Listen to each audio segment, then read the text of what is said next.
selamat berjumpa kembali pada video pembahasan soal asli SIMAK UI tahun 2015. Nah, ini adalah bagian yang terakhir atau part yang ketiga, artinya kalian akan mengetahui secara utuh soal-soal di bagian-bagian terakhir ya. Jadi, bagi kalian yang tertinggal nih pembahasan soal untuk bagian pertama dan bagian yang kedua, silakan kalian cek kembali untuk videonya ada di playlist SIMAK UI ya. Di situ sudah tertera bagian 1 dan bagian 2 sesuai dengan tahunnya juga. Yuk, sekarang kita langsung cek saja seperti apa karakteristik soal untuk bagian-bagian yang terakhir nih. Kita akan mulai dari soal nomor 35, karena 34 sudah saya bahas di bagian yang kedua ya. Kita akan cek nih teman-teman, ini topiknya ejaan ya, tapi lebih spesifiknya itu untuk subtopiknya dia mengarah pada bilangan. Nah, hati-hati ya, penggunaan bilangan itu terbagi menjadi dua. Ada yang ditulis menggunakan huruf, ada juga yang ditulis menggunakan angka. Nah, untuk soal nomor 35 ini, yang ditanyakannya adalah bilangan yang ditulis menggunakan huruf. Jadi, penulisan bilangan dengan huruf yang tepat ditemukan dalam kalimat-kalimat berikut. Kecuali, nah artinya kita akan mencari kira-kira bilangan mana yang penggunaan hurufnya itu yang salah ya. Sekarang yuk langsung saja kita analisis satu persatu. Oh ya, untuk penulisan huruf ini, untuk bilangan tentunya, biasanya nantinya itu akan sering dipergunakannya itu untuk di opsi jawabannya ya, dia ada data-data di awal kalimat. Nah, kalau ada data-data berupa bilangan di awal kalimat, maka wajib menggunakan huruf. Seperti itu. Namun, alangkah lebih baik kita menghindari ya penggunaan data di awal. Sebaiknya kita letakkan di tengah atau di akhir. Seperti itu. Kemudian penggunaan huruf ini untuk bilangan yang menggunakan huruf harus digunakan jika datanya atau bilangannya itu kurang dari 2 kata. Kayak gitu, berarti kalau 1 atau 2 kata itu menggunakan huruf. Seperti itu ya teman-teman. Tetapi jika lebih dari 2 itu wajib menggunakan angka. Sekarang kita cek untuk yang A. Di sini ada data nih 40. Nah, 40 saham.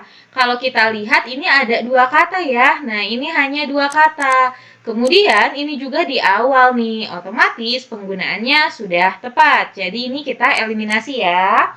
Yang B, kita lihat di sini. Seorang narasumber mengatakan ada sekitar 240. Nah, 240 bangunan nih. Ini jika kita cek dia itu lebih dari 2 kata. Nah, tepatnya itu ada 4 kata ya. Artinya karena dia lebih dari 2 kata, otomatis ini harus menggunakan angka. Sehingga penulisan yang tepatnya itu harusnya 240 bangunan. Kayak gitu. Wah, kalau seperti itu sudah ketahuan ya. Pilihan jawaban yang tepatnya ada di B nih. Tetapi kita tandai dulu ya. Kita cek dulu 3 opsi terakhir.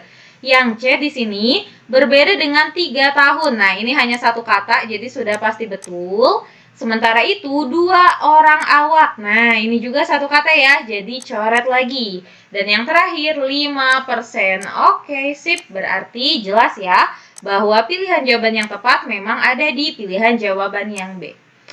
Oh ya, hati-hati ya. Di sini saya akan memberikan catatan nih kepada kalian. Ini juga sering banget ditanyakan di dalam soal ya. Nah, hati-hati teman-teman jika kalian menemukan sebuah kalimat dia itu berupa rincian dan di dalamnya itu terdapat data gitu. Nah, bilangannya itu dia ternyata setelah kalian cek gitu, itu hanya 1 atau 2 kata. Tetapi penulisannya bagaimana? Lantas penulisan yang tepatnya seperti ini. Misalnya saya punya kalimat sederhananya begini. Ibu membeli apa ya? Anggaplah membeli buah-buahan. Ibu membeli buah-buahan, yaitu misalnya ibu membeli 3 kilogram apel, kemudian 12 kilogram jeruk. Misalnya ibu membeli 23 kilogram alpukat. Nah, misalnya seperti ini ya. Jadi 23 kg nih alpukatnya. Kalau kita cek di sini kan rinciannya ada 3 ya. Ada 3 kg apel, 12 kilo jeruk, dan 23 kilo alpukat. Karena dia itu rincian, meskipun data atau bilangan 3 dan 12 itu hanya 1 dan 2 kata, maka wajib menggunakan angka karena berupa rincian. Hati-hati terkecoh. Oke, semoga sudah clear ya. Sekarang kita lanjut ke soal nomor 36. Kata hasil penyerapan di sini berarti berkaitan dengan kata serapan nih yang digunakan secara tidak tepat. Nah, ada di dalam kalimat mana kira-kira? Jangan lupa ya, kalau untuk yang secara tidak tepat berarti ini kaitannya ke konteks nih gitu. Ini kaitannya lebih dalam lagi daripada kesalahan penggunaan huruf dalam kata penyerapannya ya tentunya. Kita cek di sini untuk opsi jawaban yang A. Ironisnya ini sudah tepat ya. Jakarta tetap macet meskipun beberapa upaya telah dilakukan. Jadi ini aman. Yang B, di sini itu ada stagnasi nih untuk kata serapannya. Kalau kondisi tersebut dibiarkan, Jakarta akan menjadi lebih parah. Bahkan mungkin lalu lintas di Jakarta menjadi stagnasi. Kalau kita lihat penulisan stagnasi ini sudah tepat nih. Tetapi kan di sini maksudnya itu kan Jakarta itu bakalan lebih parah tuh gitu. Terus juga ya bahkan lalu lintas di Jakarta itu mungkin jadi tetap aja diam aja gitu, nggak maju-maju. Nah, kalau stagnasi apakah sudah tepat secara konteksnya? Tentu tidak. Di sini itu seharusnya bukan stagnasi, tetapi stagnan. Kayak gitu ya. Kemungkinan ada di yang B. Kita cek dulu yang C, D, dan E. Yang C di sini transportasi sudah tepat ya. Berarti kita eliminasi. Begitupun dengan yang D. Sistem ya, bukan sistem. Transportasi tram. Nah, ini sudah tepat juga. Bus. Bukan bis, bukan bus. Apalagi bus. Nah, itu salah ya. Jadi ini kita eliminasi. Dan yang E di sini transportasi oke, tram oke, ketiga monorail. Nah, hati-hati nih. Ini dia itu kan masih dalam bahasa asing, belum diserap ke dalam bahasa Indonesia. Sehingga penulisannya harus seperti subway ini gitu. Nah, harusnya dia itu dicetak secara miring. Artinya, di opsi jawaban yang E juga terdapat penyerapan yang tidak tepat nih. Kita lihat di sini antara B dan E. Kalau B itu kan dia kaitannya bahwa kata stagnasi ini kurang tepat nih secara makna, harusnya stagnan. Tapi kalau di yang E, ini hanya berkaitan dengan kata tersebut itu harusnya dicetak miring, bukan dicetak tegak. Artinya, jika kita bandingkan antara E dan B, ini yang jauh lebih fatal kesalahannya dan ini yang dikaitkan dengan tidak tepat secara konteks nih ada di pilihan jawaban yang B ya. Karena ini hanya berkaitan penulisan saja kalau untuk yang opsi terakhir. Oke, seperti itu ya. Jadi silakan dianalisis kembali dua opsi jawaban yang sekiranya itu menjadi peluang jawaban yang tepat. Selanjutnya, 37 dan 38 ini sama ya, topiknya tentang ejaan. Untuk yang pertama di sini tentang tanda baca koma nih, tanda baca koma yang tidak tepat. Kita langsung saja analisis satu persatu. Yang A, kita lihat di sini ada 3 tanda baca koma ya. Nah, gajah itu ini berarti subjeknya. Kata Rusli, ini menarik nih. Kata Rusli di sini dia itu sebagai ketem ya, atau keterangan tambahan gitu. Ditemukan ini sebagai predikatnya. Nah, teman-teman, kalau ada keterangan tambahan di tengah-tengah, maka wajib hukumnya diapit oleh 2 tanda baca koma. Artinya di sini tanda baca pertama dan kedua dia itu sudah tepat tanda komanya. Namun, tidak boleh ada tanda baca koma setelah predikat. Setelah atau sebelum predikat itu tidak boleh ya, jika tidak ada keterangan tambahan sebelum predikat tersebut. Jadi di sini salah. Sudah ketahuan ya, di sini jawabannya kemungkinan yang A nih. Kita cek dulu. Yang B di sini untuk opsi yang B, di bagian pangkal pipa ada di sebagai preposisi, kemudian ada tanda koma. Tersambung itu predikat, kaleng minyak rem. Nah, ini adalah subjeknya. Berarti ini kalimatnya inversi ya. Di sini berarti dia itu keterangan di awal dan sudah betul keterangan di awal harus pakai tanda baca koma. Atau bisa juga istilah lainnya tanda baca koma digunakan untuk akal, koma ikal. Akal itu anak kalimat yang ditandai dengan adanya konjungsi atau preposisi nih. Ikal itu induk kalimat yang terdiri atas subjek dan predikat. Oke, ini berarti tepat. Yang C, menurut Rusli, koma, sip. Ini keterangan juga ya, jadi betul. Yang D, namun, koma. Nah, ini tanda baca koma diletakkan setelah konjungsi antar kalimat. Jadi wajib, otomatis betul juga. Dan yang terakhir di sini, dia menjual hasil kopinya di pusat kecamatan atau ke kota terdekat di Calang, ibu kota Kabupaten Aceh Jaya.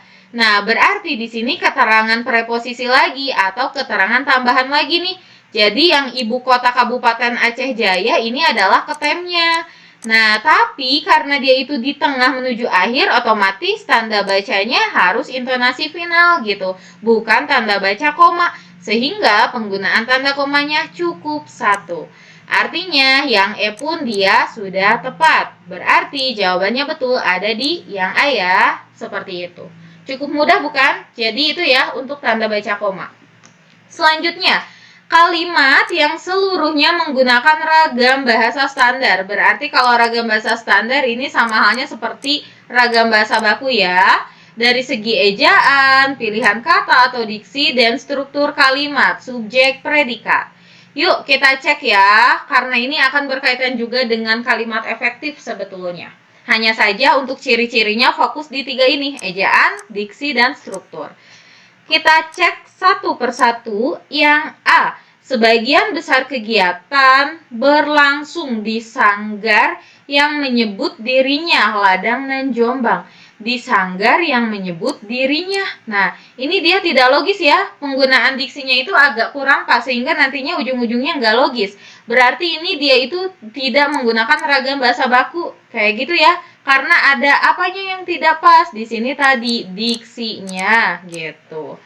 Lanjut yang B, hampir semua dari para peserta, ada semua, ada para. Nah, hati-hati nih, ini berkaitan dengan diksi juga. Semua kan dia itu jamak, para juga jamak. Berarti ini nantinya berkaitan dengan tidak hemat gitu, atau dia itu boros gitu kan. Berarti kurang tepat juga. Yang D, yang C sekarang, di tengah kepanikan terhadap gempa bumi, berarti ini keterangan di awal ya. Kota Manado, oke, itu subjeknya. Diguyur hujan. Diguyur itu predikat. Nih, hujan deras yang amat lebat. Ada deras, ada lebat. Berarti ini tidak standar juga, tidak baku juga gitu. Ini kaitannya sama seperti B, dia itu tidak hemat ya. Karena deras itu kan berarti ya lebat, teman-teman gitu. Berarti dia pleonasme. Yang D, tempat penyelenggaraan kegiatan yakni ladang dan jombang. Tempat penyelenggaraan kegiatan itu subjek. Yakni, ini konjungsi nih, hati-hati. Kalau ada konjungsi atau preposisi berarti pola selanjutnya itu adalah keterangan. Artinya opsi D ini apa predikatnya? Tidak ada gitu. Jadi salah ya. Oke, berarti yang terakhir nih, secara keseluruhan ini berarti udah tepat ya keterangan. Angin segar dan kebaruan itu adalah subjeknya, predikatnya diembuskan. Tapi hati-hati, ini betul ya kata dasarnya itu embus atau malah kata dasarnya itu hembus. Nah, ini sering terkecoh. Embus itu dia betul, tapi kalau hembus dia salah. Jadi tidak menggunakan huruf H. Jadi yang betul itu embusan, bukan hembusan. Termasuk kata utang dan kata hutang. Nah, hati-hati nih. Kan adanya itu adalah utang piutang, bukan hutang pihutang. Jadi, utang yang betul, hutang yang salah. Kayak gitu ya, hati-hati terkecoh. Oke, jadi betul ya, pilihannya ada di yang E. Yuk, 2 soal terakhir. Kita cek. Nah, ini menarik nih karena ini cukup mudah ya, soal nomor 39. Ini berkaitan dengan paragraf rumpang, teman-teman. Ini kalimat rumpangnya di yang ketiga, berarti kita wajib pahami kalimat 2 dan kalimat keempat. Kalimat mana yang dapat menjadi kalimat 3 sehingga paragraf menjadi lengkap? Jangan lupa harus padu. Nah, kita cek ya. Kalimat 2 dan kalimat 4-nya itu apa sih sebetulnya kata kunci yang sering dibahas? Musik lahir dari kecintaan manusia pada kehidupan dan dilandasi oleh ingatan manusia akan pengalaman-pengalaman hidupnya. Titik, titik, titik. Di selatan Perancis, di daerah pegunungan Pirenia, serta di sejumlah situs arkeologi di Rusia juga ditemukan sejumlah alat musik yang menyerupai seruling yang diperkirakan berusia 30.000 tahun. Nah, ini udah ketahuan nih sebetulnya. Jadi, di antara 2 dan 4 nih, kalimat 2 dan 4, ini kaitannya ke musik. Terus juga bahas tentang situs arkeologi nih. Berarti nggak akan terlepas dari dua hal itu ya. Sekarang kita cek satu persatu. Yang A, musik bersumber dari akar kata. Waduh, akar kata nih. Kalau akar kata ini berkaitannya dengan konsep ya. Dan pasti kalau konsep itu nggak mungkin ada di tengah-tengah, apalagi di akhir. Karena kalau konsepan, suatu istilah atau hal tertentu itu pasti akan di awal. Jadi yang A kurang pas. Yang B, meskipun demikian. Nah, ini konjungsi meskipun demikian nih. Ini tidak berkaitan dengan pertentangan ya antara kalimat 2 dan 4. Jadi kita eliminasi lagi. Yang C, menurut data arkeologi, ada data nih. Di benua Afrika dan Eropa diperkirakan sekitar 40.000 bentuk tatanan pada dinding batu yang menggambarkan aktivitas manusia dengan musik. Oke, ada manusia, ada musik, ada data arkeologi. Kemungkinan yang C ya. Kita cek dulu D dan E. Sementara itu, dalam mitologi Yunani, nah ini kaitannya ke mitologi Yunani nih, nggak ada kaitannya sama sekali. Begitupun yang E, iya bagian dari manusia, iya siapa sih iya tersebut itu, ini nggak jelas gitu, nggak nyambung, nggak padu. Jadi jelas pilihan jawaban yang tepat betul, ternyata ada di yang C. Pokoknya untuk paragraf rumpang, kalian cek saja kalimat sebelum sesudah jika dia di tengah-tengah dan C kata yang sering diulang. Karena itu pasti akan berkaitan dengan kalimat rumpang tersebut. Selanjutnya, soal terakhir di sini, ini berkaitan dengan semantik tapi untuk ranah peribahasa. Kita lihat ya, peribahasa yang sesuai dengan gambaran situasi. Karena kalau peribahasa, idiom, petuah, itu pasti akan ada ilustrasinya teman-teman. Kita harus pahami dulu ya sekilas. Yang paragrafnya kita pahami dulu ya. Sudah cukup lama ayahnya meninggal dunia. Jadi ayahnya sudah cukup lama nih meninggal dunia.